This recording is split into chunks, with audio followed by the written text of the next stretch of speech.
Alrighty, welcome to another episode of I Guess I'll Do It with Pat House. Today I have one of my favorite comics, Emmy-nominated writer for Conan, New York Times bestseller, and our own podcast, The Jackie and Laurie Show. Today I have Laurie Kilmartin. Laurie, thank you for being here. Oh yeah, thanks for having me, Pat. No problem. We've crossed paths a couple times over the years, but not too often. I first met you at Helium in Philly, and you were pregnant that week. I remember that week. Wow, that was a while back when Helium booked me. Yeah, so that was a while back. And then I met you at Conan once because Tom Segura is very good to me, and the first time he did panel, he brought me with him to Conan, so I remember talking to you there. And then you came back to Philly like a year and a half ago, 2 years ago? I did, but that was against Helium's will because Team Coco was doing shows, and so they put me at Helium, but Mark Grossman is apparently not a fan, and I won't be back.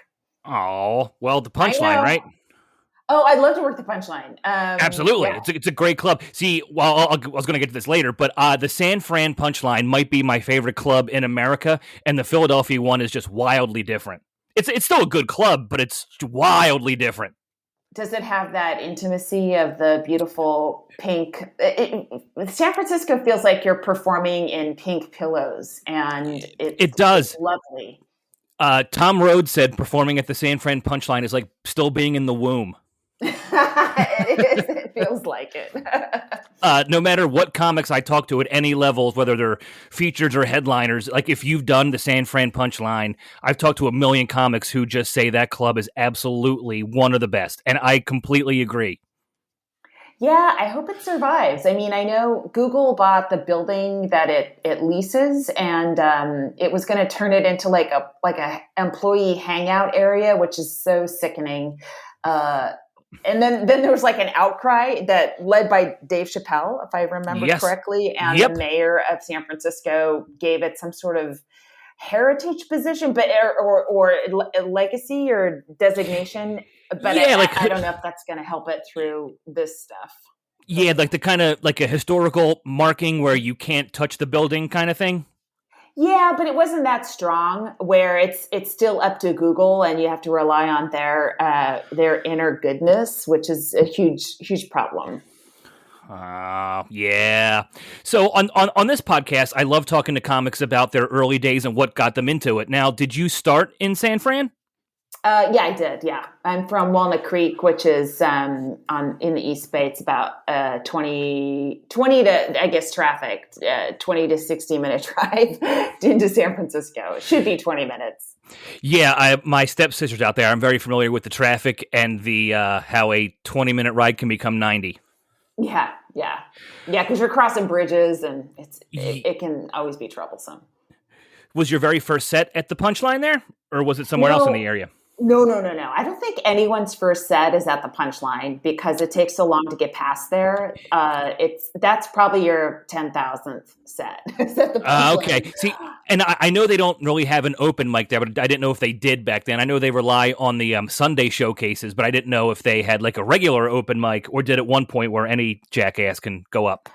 No, I don't remember that. I remember it was a Sunday showcase. And when I was coming up, this guy named Hutch was kind of in charge of everything. And the Sunday showcases were kind of dominated by like Johnny Steele and Warren Thomas and Matt Weinhold and Sue Murphy and all the like the local headliners that were like such killer acts. And then they, throw up a couple of people early on, but it really took a long time to get Hutch's approval.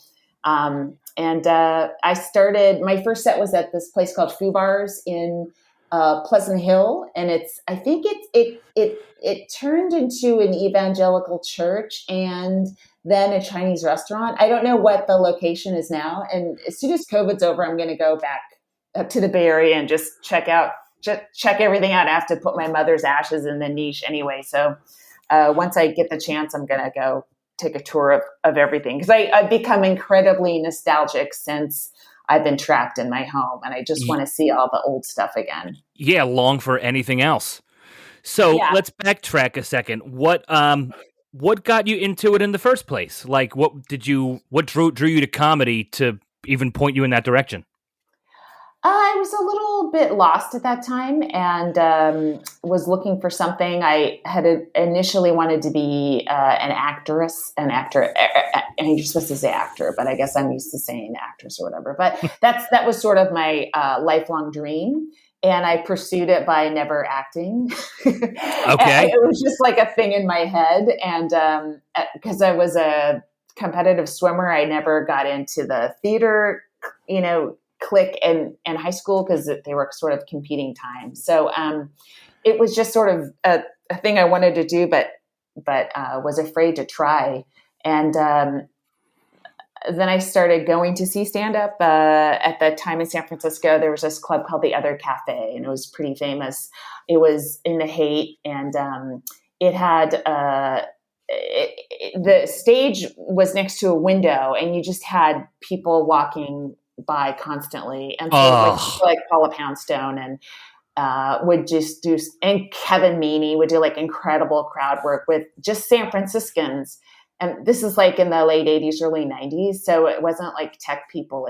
It was, like real, like it was like burnouts from the 60s and there, that were still lingering in the area, and not all burnouts, but, people from that era more. And they were, always pretty fun, or people staring at them, people driving in from Walnut Creek and just looking around, part of a tour group or something like that.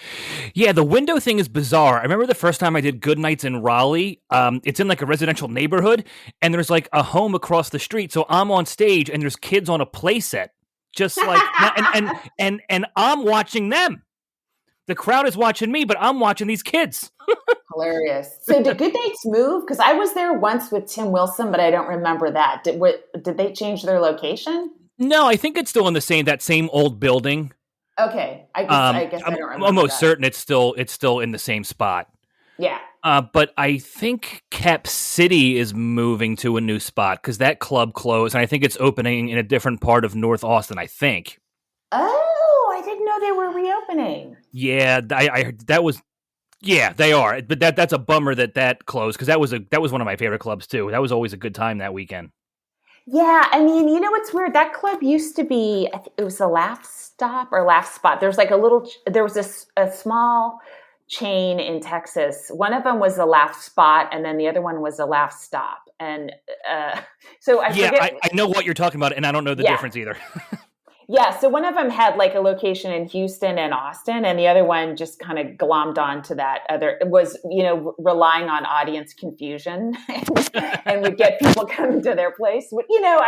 Any club owners are geniuses in their own ways, right?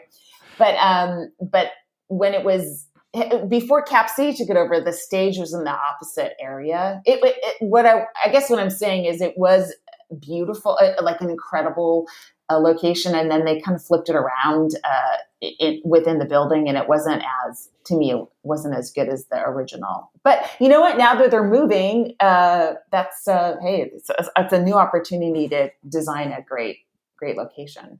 Yeah, no, absolutely. I'm looking forward to it. Hopefully, there's a million Austin comics, and they, we'll get first dibs at weeks, but hopefully, I can get there eventually. Hopefully, we both get there. So how did that?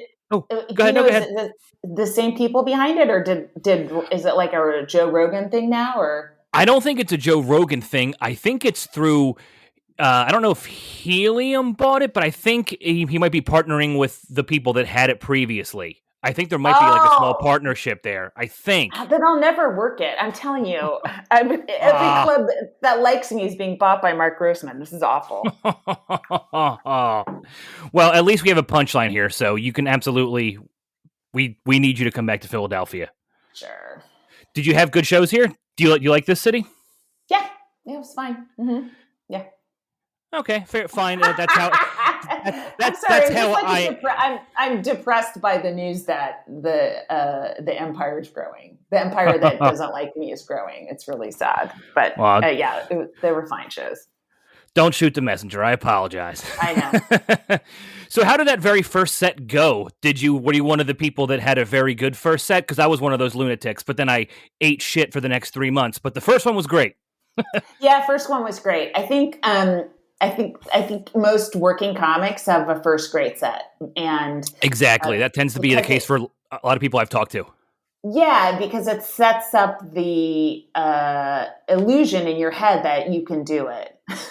Yeah. And you need that delusion to continue on for the next 5 years of misery. Yes. So I think if you bomb first time out, it's really hard to keep going. Unless you are so insane that you heard yourself kill, which, we know comics that are like that now, where they eat it and you're like, wow, you haven't committed suicide yet. You're still standing here after what I just saw you do, and they seem fine with themselves. So people hear laughs that aren't there. Isn't that amazing? Like, I wonder if that's a genuine like disorder. Like, I don't know, fucking not laughter syndrome. I have no idea what it would be called. It should be in the DSM manual for sure, because sometimes it's people that teach comedy and it always surprises me. I mean, I don't like to be good. Everyone make a living, but there's a couple of people I'm thinking in my head, and I'm shocked that people take classes from them and whatever. No, same thing here. I know those kind of people too.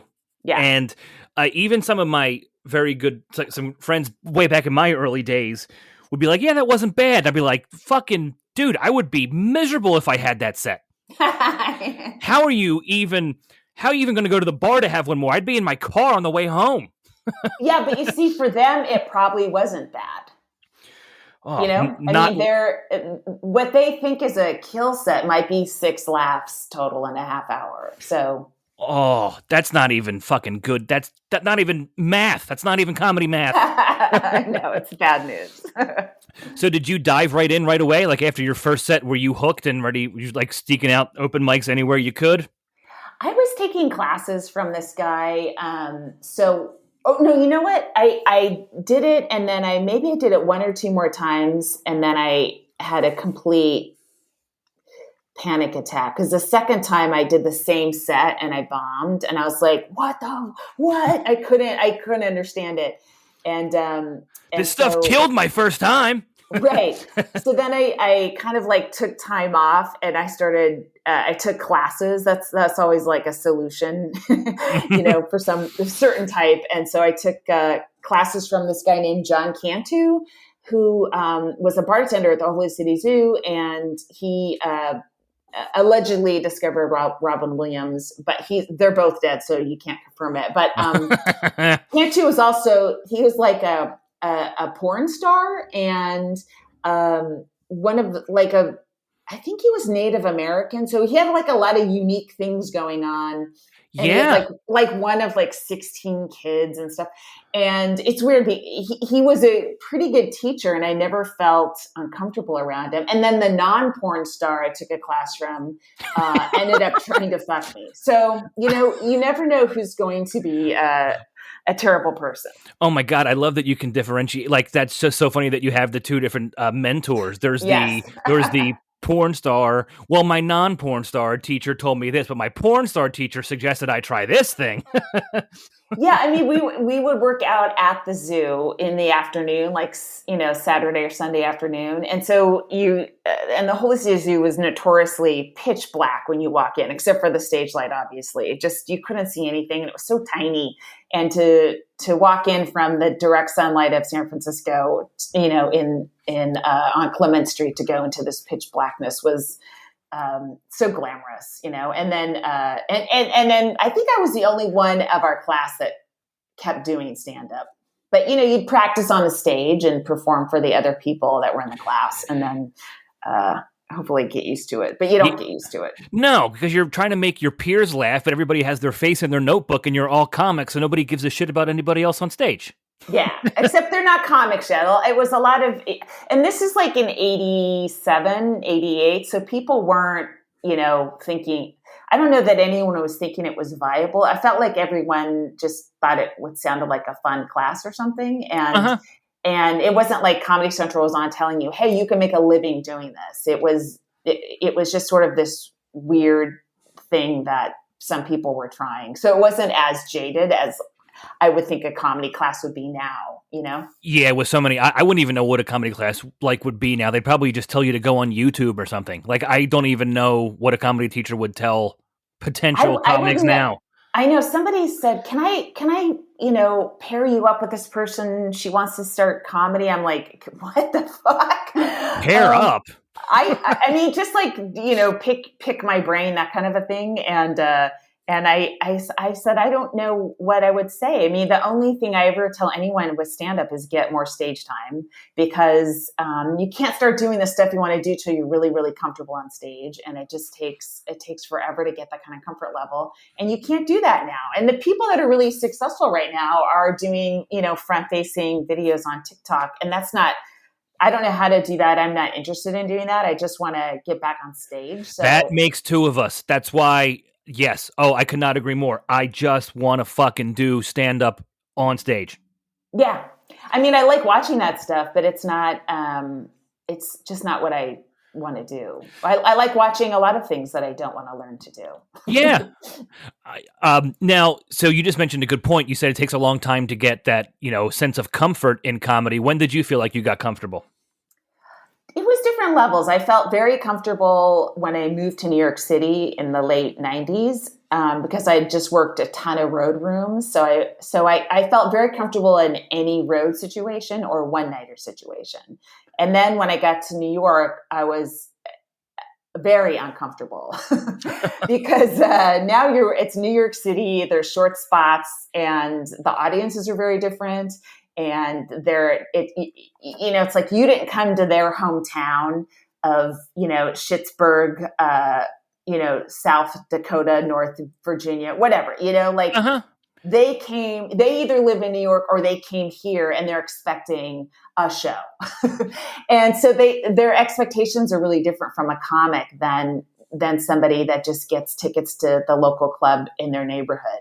And plus just city references are so different from suburban references. And kind of like, there was always the assumption, like for a suburban crowd, because I'm a white female, like, oh, we have a lot in common. I was raised just like you were raised, but I just veered over to this side to do stand-up. But there's a common language because we grew up the same. And then when you're in the city, you don't have that common language with people. Everyone kind of grew up in it. If they grew up in New York City, they've had a wildly different experience than me, who grew up in Walnut Creek, California. And if they're visiting from someplace, I mean, maybe they're visiting from a suburb, so there's something there. But, how many times if you've been up in New York, there's the audience, there's like a table from the Netherlands. Oh, just dude. like, who are you? And so learning and that never happened in, say, Savannah, Georgia, right? When I'm working the Comedy House Theater, it was always people from down the street. So it was a very different way to perform, and I wasn't good at it, especially at first. So it took really a long time to get used to performing in New York. So that was a separate version of a comfort level on stage that I had to learn after learning how to be a road comic. How long were you in New York for? 10 years. And I go back. I mean, I haven't, everything I say is, forget this last year. Pre-COVID. Yeah. Yeah. But I go back, say, once a month and do spots and stuff.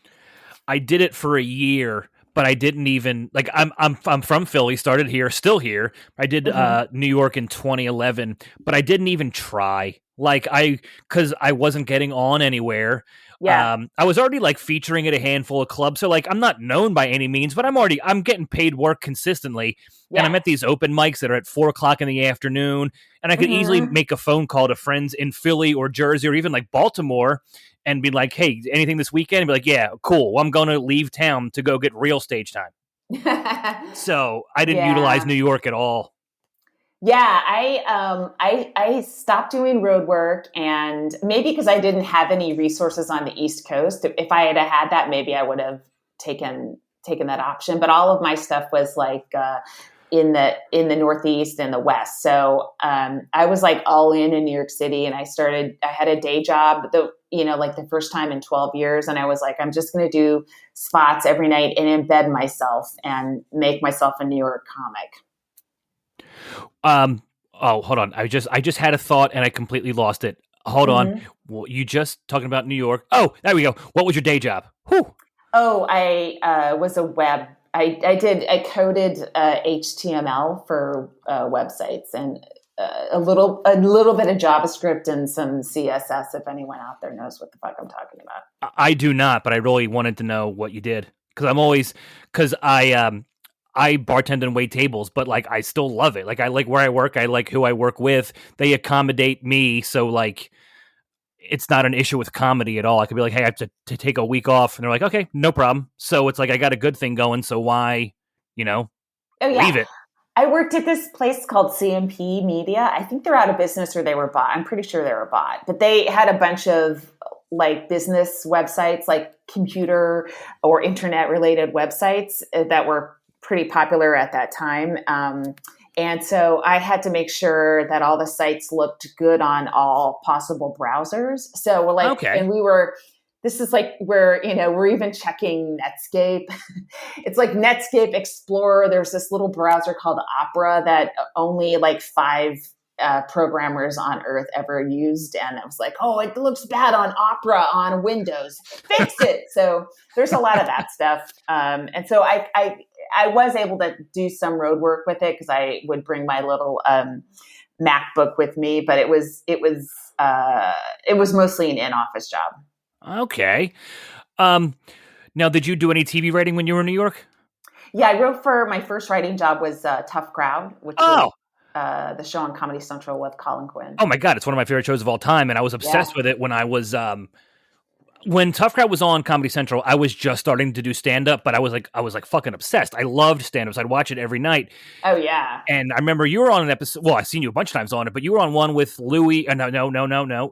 Patrice and Greg. Yeah. That's unfortunate. Yeah. Right. I think the other person on that show was Greg Fitzsimmons. Oh, was it? Oh, I was like, oh, we're the 2 survivors of this foursome. Yeah, really. Did you like working there? Was that fun? Yeah, it was terrifying because it was my first job and I had like classic imposter syndrome. I thought I was going to be fired at any moment. And it was that is highly stressful, but I think you can't escape that. That'll always be your first job feeling, I'm sure, especially comedy writing, Yeah, I just picture that job being awesome because like I said, like I loved that show. That was when I was really learning a lot about stand-up and I knew pretty much all the comics on it. And it's just all of you guys sitting around bullshitting. And I was like, that looks like the fucking funnest thing in the world. Yeah, the shows were really fun. I mean, it was hard to write for because most of the comics didn't want any material from you, which is fine. We sort of wrote the act 3s, which were sort of sketchy things after there'd be 2 segments of conversation and then some kind of sketch thing. And then the act 4 was like a comic summary. So myself and the other writers kind of focused on the act 3 stuff. So it was a lot of like, trying stuff and it's not working or not getting on. It's not like I would think with like something like The Daily Show, like every writer's probably getting 4 or 5 jokes on because it's so written. And, Tough Crowd was so non-written that more conversational in addition to like having the imposter syndrome of I'm not a comedy writer, it barely used any comedy writing.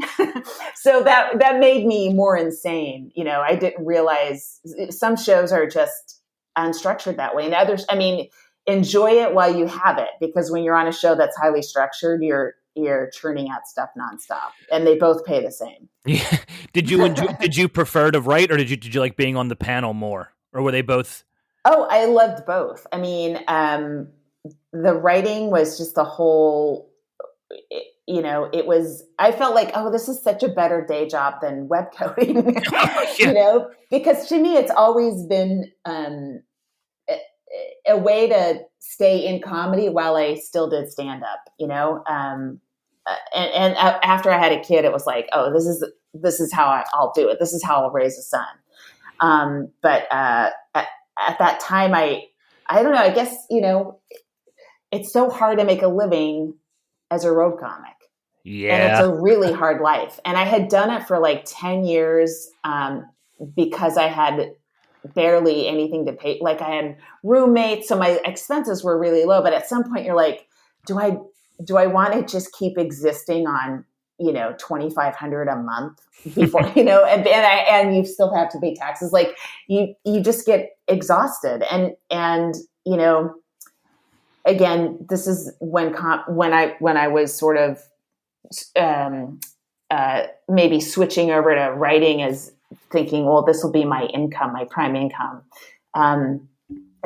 Roadwork didn't pay much, and I wasn't famous, and I didn't know if I was going to get famous. Like, when you start, you're like, oh, I'm going to be famous. Right. Yeah. Everybody has that. Everybody has that thought. Every single one of us. Yes. And then at some point you're like, it hasn't happened yet. Yeah. You're 17 years in, sitting in a fucking Hampton Inn. Yeah. Like, and and so you do have to go, well, what's, how long can I keep doing this where I'm barely putting away any money or saving anything, versus, oh, there's this opportunity. I'm still a part of comedy. And the thing about Tough Crowd is that I was working with the stand-ups that I wanted to hang out with. That was like the thing that made me go, oh, maybe I could try it. I never thought, oh, I'll submit to the Daily Show. It felt like such a comedy writer's place, and it wasn't a stand-up place. I felt like a dirty road comic all the time. And it seemed like comedy writers were like, oh, they were born at Harvard, and they went to preschool there, and they're just so much smarter than me, and I'm this fucking road whore. So I never put myself in their category, in the comedy structure. But when Tough Crowd started, it was like, oh, that's Keith Robinson and Rich Voss and Patrice and Greg, and not that I knew those guys very well, but I'm like, oh, I'm sort of dirty like they are. And so I felt like I could fit in a little bit more, I guess. And then once I got in to comedy writing, I'm like, oh, everyone's a little different, and it's not exactly what I thought it was. And, my experience counts in a different way than somebody who, spent their childhood writing sketches, which I didn't do and still don't do. It makes two of us. I pretty much have all my eggs in the stand-up basket, and I have this whole entire time. Yeah. I don't know if that's good or bad, but that's where they are. So yeah, right. So were you getting on stage every night in New York? Were you one of those comics who was like 7 sets a night every night? Yeah, cool. Loved it. I was exhausted, but it's just me. And I had a car, and I lived at the time on 152nd. And so it wasn't too hard to find parking up there at night. So I would, go to do Tough Crowd was like 10 to 5, maybe 5:30, go home, change, whatever. And then, take the car, drive it downtown, and be down for the night. I was hosting at the Cellar, a lot. So I was, and if Artie Fuqua was last, I wouldn't be able to leave till like 2:30 in the morning. So he would always go long. So yeah, I was exhausted, but I was like, this is heaven. I loved it. Oh, it's so fun when you get to, when you're in that spot. The Cellar, I've never performed there, but when I lived in New York for that year, I hung out there the most. And it was just, it wasn't even the fact that I got to like say hi to my favorite comics every night. It was the fact that I got to watch them every night. And then like, I'm a big Dave Attell fan, and Attell would just, there were so many times where he would do a different 20 every fucking night. He was just throwing shit to the wind. And I'm like, I'm useless. I'm not funny. How does he have a different 20 than last night? And he might not love it all. I may not have loved it all, but he's doing a new 20 that he did not do last night. Wow. Yeah. He's the greatest, What can you do? You cannot compare yourself to Dave Attell. Oh, I'm well aware. It just seeing, these comics night after night, like opened my mind to how other people work and how they operate. And then like I would see, let's say I saw a comic at the Cellar during the week, and then I caught them in Philly on the weekend. Like I could see how they like intertwined it, how they worked on it. Like it was cool to piece the whole thing together, seeing them do a headlining set as opposed to like a city set. Yeah. So I'm a big, I loved your books. I love Dead People Suck and Shitty Mom. Oh, and thanks. Thank you. They're awesome. And you're constantly churning out hilarious tweets. What is your writing process? What a fucking pointless life to be churning out tweets. No, like, but every single one is funny. Oh, thanks. They're not, but thank you.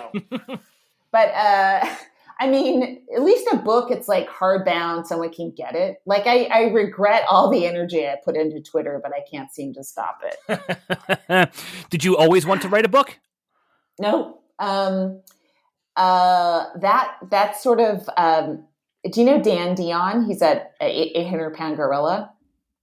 He's yeah, we met in Nashville. Yeah, he's in Nashville now. Yeah. So he's friends with somebody who was my agent for a little while, or he connected me with her. They needed a ghostwriter really quickly for a book, and I said, "Oh, sure, I could do it," because I had a website. I had my own website since like 96, I think, and so for a long time I would write a weekly. I guess it would be called a blog now, but that wasn't a word back then. It was sort of like what my week was like, and I was on the road so much, it was almost always road stories and stuff. And so Dan kind of was like, well, she can write. I know that. So that's how I got introduced to this lady. And I got hired to write Sherry Shepherd's, and I just ran into Sherry Shepherd last weekend. It was so funny. Her memoir. And then after that, this agent then connected me to these three ladies that had come up with a title for a book, but they didn't have any book. And the title was Shitty Mom. And I was like, oh, I think I know what this is. And so they wanted to have me punch stuff up, but I said, I'll write it, but I'm not going to punch anyone's stuff up, because they weren't comedy writers at all. They were like news writers. So I just said, I'd rather do it myself. And they were okay with that. So that's how that one came around. And then Dead People Suck was, I just pitched it to the publisher of Shitty Mom as, hey, it would be the Shitty Mom of grief. And so it's going to be a bunch of, 40 or 50, 800 word chapters with a lot of jokes that just pinpoint very specific parts of, hospice and cancer and dying and funerals and grief and all that. And hopefully be really funny. Well, it is. Thanks. And then you have the album that kind of coincides with it too. Yeah, in fact, the album was a special I recorded, and I couldn't sell it. No one was interested in it. And so then I was like, well, fuck it, I'll write a book. And I had a bunch of different stuff anyway that worked better as prose as opposed to being in a nightclub, Yes. So I wrote the book, and then in the meantime, CISO bought the special. So it was available, and then the album's still available, but the special has extra stuff like hospice footage, which you wouldn't expect in a comedy special, but it sort of works the way they Chris Italia from The Stand produced that part of it, and they sort of mingled it with the material kind of nicely. I mean, very nicely. That's awesome. Yeah, we're still trying to figure out where to put it now, because we got the rights back to it, but What is your writing process like for stand-up? Are you one of those people that wakes up in the morning and first thing you do, you dive for the notebook, or do you have to go about your day first till something happens? Or I would say writing it before I'm going to do a set. Maybe I take a step in the shower, and or if I'm doing something physical, if I'm swimming or something, sometimes a bit will come to my head. But it's so weird that, when I write monologue jokes for Conan, it's very structured. Like pre this, but X amount of jokes are due at this time. And so you just kind of write them. And that's not how I approach my own act at all. I wish I did, because I would have a ton more jokes, but I just don't. And I don't know how much comics can make themselves a different kind of worker than they are, Yeah. I mean, sometimes the reason your act is original is because you aren't sitting down like a monkey every single day typing, right? Sometimes the reason it's super original and pertinent to you is that you write it in your own weird way, which might not be the Jerry Seinfeld, mold, but it's your way. So I don't know. Yeah, no, you can always tell when a comic is like robotic. Like I it would always bother me when I could tell a comic like typed their thing out and then read it like a Word document. Like I don't care if you type your jokes out, that's fine. You do whatever you have to do, but don't read it like you're reading me a document. Yeah, it's weird because there's somebody I'm thinking of specifically who writes great stuff. It's original, but it does feel very much like I sat down from 10 to 2 today and wrote it. And even though it's great stuff, versus people where you can see like somehow they figured out a way to make the space in their brain for that weird thought to come out, and that was the work. It's not the opening the Word doc. That was the work in it, if that makes sense, which sounds like a very lazy way to do it. But I think all I've noticed is that how I write for my own act is super different than how I write for a TV show. And so I'm doing both versions of it, you know? Do you have a notebook or do you type stuff out? I have a notebook. Yeah, I don't type stuff out. Sometimes I try to like, at the end of a notebook, you know, circle around and like type out some ideas on some just giant document that's like 20 years old. Yeah. And so that maybe I can go through it later. But you know, I don't know. Stand up. I know. Well, it's so unstructured, and you know, it's weird. Like sometimes you get in a mode where like, oh, I'm going to do this thing every single day. And then you do it for a week and then you never do it again. Yep. And you know, if you did it every single day, you'd be much further along. Yeah, we're kind of our own worst enemies when it comes to that too. Like I can't even count the times I've even told myself I was going to read Julia Cameron's The Artist Way and got like one chapter in and then I shelved it for 8 months and then read the same first chapter again. And then like, or I'm going to do her, what'd she say? Morning pages. You write 3 pages a day the first time you wake up. Right. That lasted like a week. Haven't done that in like 2 years. I still write every day, but that's not what works for me. Right. Yeah. I mean, I write a journal every day too. And I used to do it a lot in the morning, but you know, my life changed and I can't take a half hour in the morning when I have a job and a kid and a dog, and I can't do it. I can't be waking up at 5:30 in the morning to fucking write in a journal. Exactly. So, you know, you got to scoot it in when you can, I guess. You know, it depends what your life's like. You know, she was a morning person and that worked for her and that's great. But she also, I don't think, had a day job. So morning for her might have been 10 a.m. when she woke up, right? You wake up hungover whenever you feel like it and then you write some bullshit. Yeah. I wanted to ask you one more thing. Now, you did a USO tour, right? Yeah, I did. Yeah. How was that? I was so I don't know. When I was getting into stand up, I know a couple comics that I liked were doing those, and they looked like the coolest thing. It was for the troops. You know, you're bringing stand up overseas. Like I don't know. It seemed like a really cool thing. How was it? Well, I did a couple of them. One of them is buried. Like, in fact, it was how I met Colin Quinn. Is we did a show at Guantanamo Bay in Cuba, and you know, for torturers, basically. Yeah. But they seemed nice at the time when we were meeting them. But who the fuck knows what they were doing to people? Yeah. So that aired on Comedy Central, and then they after all the stuff came out about Gitmo, they made it go away.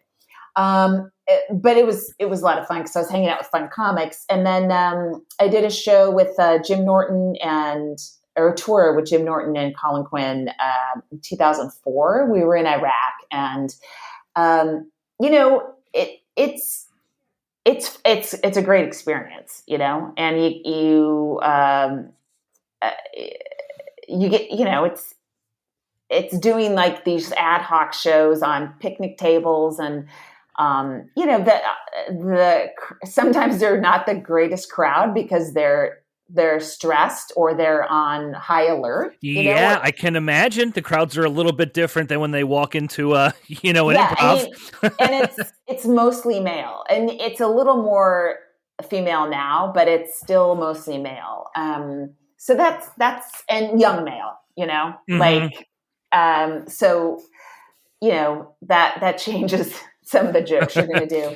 But now it's actually, it is a lot more female now. And I forgot. I went to Qatar with Conan a couple years ago, and it was a highly, it was like 60-40 maybe men to women. Oh, wow. Yeah, but that was like a very nice base. It wasn't in wartime. And during Iraq, we were there during a war, and it was mostly male. And one time we landed, I think it was Tikrit, and the audience had been awake for 24 hours straight, but they were so excited to see this show. They stayed up another hour. It was like, wow. 24 hours awake is ideal peak time to focus on people talking. Oh my God. Yeah. I remember years ago, and like, I'm embarrassed by it now, but I didn't know what I was doing at the time.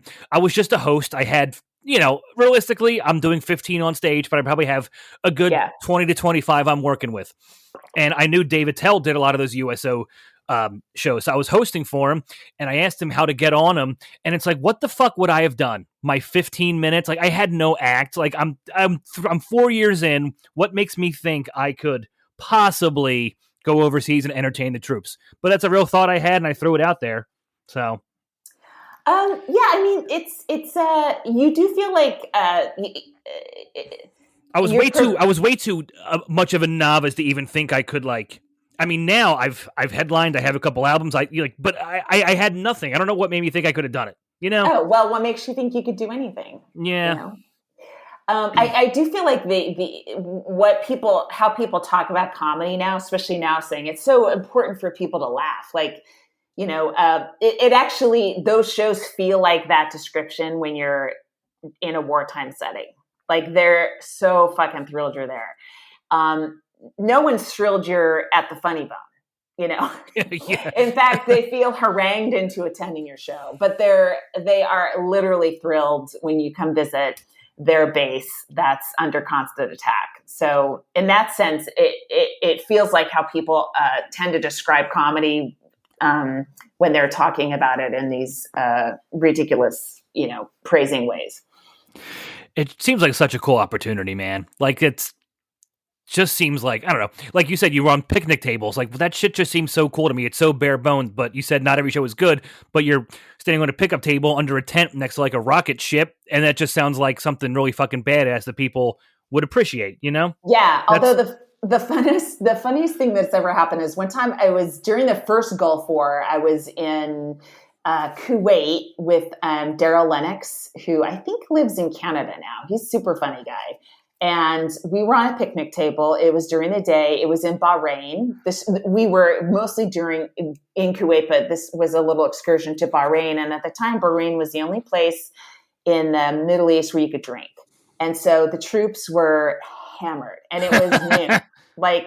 And they were dicks. They were assholes. And so we all of us, there's like 5 of us, we're each getting heckled to pieces. Oh my God.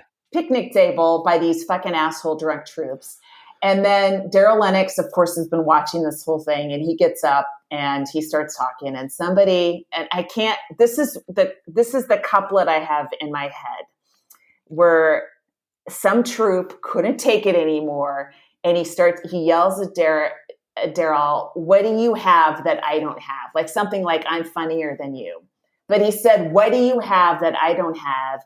And Daryl said, "A round trip ticket." And we screamed.